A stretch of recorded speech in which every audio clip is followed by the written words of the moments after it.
है। चींटियां खेतों में अनाज नहीं बल्कि कुकुरमुत्ते की फसल उगाती हैं। चींटियों की लगभग 100 प्रजातियां कुकुरमुत्ते की खेती करने में एक्सपर्ट होती हैं और ये काम होता है पेड़ पौधों की पत्तियों को काटकर अपनी बस्ती में लाना, पत्तियों को अपने दांतों से पीसकर जमीन के अंदर फैला देती हैं। और कुछ ही दिनों के भीतर नमी के कारण पत्तियों में कुकुरमुत्ते उगते हैं, जिन्हें चींटियां बड़े आराम से खाती हैं। चींटियों के लार में कुछ ऐसा केमिकल होता है जो एक ही किस्म के कुकुरमुत्ते को पनपने देती हैं। इनका खेती करने का ये तरीका आपके दिमाग को आश्चर्य में डाल सकता है। रही बात चींटियों के पशुपालन की, तो चींटियां ना तो गाय पालती हैं और ना ही भेड़ बकरी। इनका एक ही पशु होता है जिसका नाम होता है एफिड। एफिड एक छोटा सा कीट होता है जिसे चींटियां अपने घरों में या फिर पेड़ों के तनों में कैद कर लेती हैं। जब चींटियों को भूख लगती है तो ये चींटियां अपने पालतू पशु एफिड कीट की पीठ थपथपाती हैं और एफिड तुरंत अपने पेट के पिछले हिस्से से लिक्विड जैसा एक तरल पदार्थ निकालते हैं जो कि ज्यूसिक और स्वीट होता है, जिसे चींटियां एक ही बार में गटक जाती हैं। ये कहना गलत नहीं होगा कि एफिड कीड़ा चींटियों को गुलाब जामुन जैसी मीठी मिठाइयाँ देता है, लेकिन चींटियों को इसकी भरपाई भी करनी पड़ती है। एफिड कीड़ा बहुत ही नाजुक जीव होता है। चींटियां एफिड कीड़े की सुरक्षा में तैनात रहती हैं, उनकी देखभाल करती हैं और एफिड कीड़े बदले में चींटियों को उनकी पसंदीदा खुराक देते हैं। आपको ये जानकर हैरानी होगी कि जब सर्दियों का मौसम नजदीक आने वाला होता है, तब चींटियां अपने पशु एफिड के अंडों को चुराकर अपनी बस्ती में इकट्ठा कर लेती हैं और जैसे ही बसंत के मौसम की शुरुआत होती है, तब चींटियां एफिड के अंडों को खरपतवार में जोड़ देती हैं। क्या आप लोग जानते हैं कि चींटियों का आपस में ब्लड रिलेशन होता है या नहीं? आखिर चींटियां एक के पीछे एक लाइन बनाकर क्यों चलती हैं? क्या चींटियों के पास आँख और कान होती हैं? इन्हीं सवालों के जवाब पाने के लिए वैज्ञानिकों ने इनके ऊपर कई सालों तक रिसर्च की है। चींटियों के एक विशाल कॉलोनी जिसमें लगभग 1000 से भी ज्यादा सदस्य मौजूद होते हैं। वैज्ञानिकों का ये सबसे बड़ा काम था कि उन चींटियों के व्यवहार के बारे में पता करना। जब वैज्ञानिक चींटियों के ऊपर रिसर्च कर रहे थे, तब एक दिलचस्प बात पता चली। चींटियों के मेंबर्स 3 ग्रुप्स में बटे होते हैं। पहला ग्रुप वर्कर आंट्स का होता है, दूसरा ग्रुप सोल्जर आंट्स का होता है और तीसरा ग्रुप, इन सभी क्वेश्चंस का एक ही जवाब है, क्वीन आंट्स। क्वीन आंट्स इन तीनों ग्रुपों की सबसे इम्पोर्टेंट मेंबर होती हैं, जिसके लिए सभी चींटियां इतनी मेहनत करती हैं। क्वीन आंट्स का एक ही काम होता है, सिर्फ एक कोने में चुपचाप पड़े रहना और अंडे देना। जब क्वीन आंट्स के ऊपर कई दिनों तक नजर रखी गई, तो देखा गया कि सुपरवाइज आंट्स यानी कि देखभाल करने वाली चींटियां क्वीन आंट्स के चारों ओर घेरा बनाकर उसकी देखभाल करती थी और क्वीन आंट्स को खाने की पूरी सुविधा प्राप्त करती थी। लेकिन सुपरवाइज आंट्स का सबसे बड़ा काम है क्वीन आंट्स के अंडों को एक जगह पर इकट्ठा करना और अंडों से झिल्लियों को निकालना।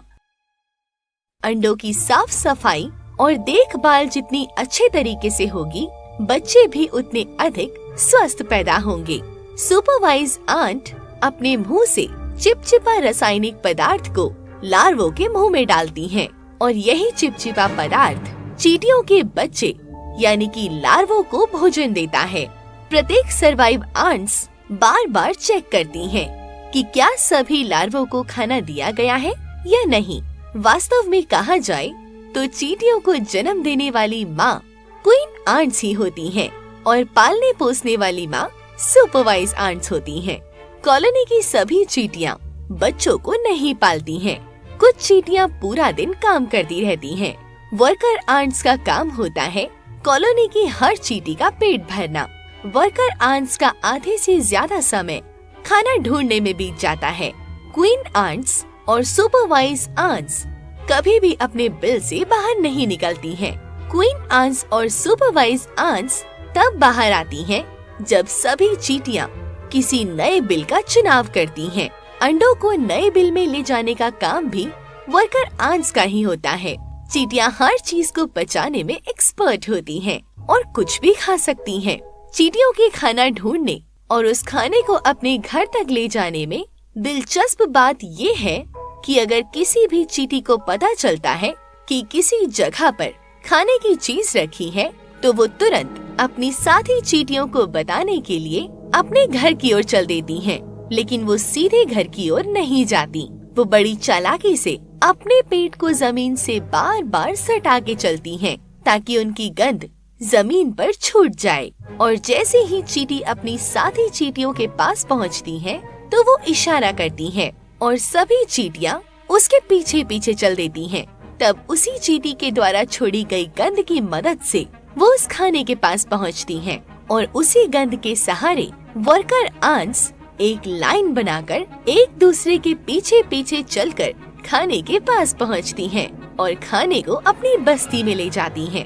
सभी कीटों को सबसे ज्यादा अट्रैक्ट करता है चींटियों का स्मॉल साइज, और इसी साइज के चलते कई शिकारियों की नजर इनके ऊपर ही रहती है। लेकिन आप गलतफहमी में हैं।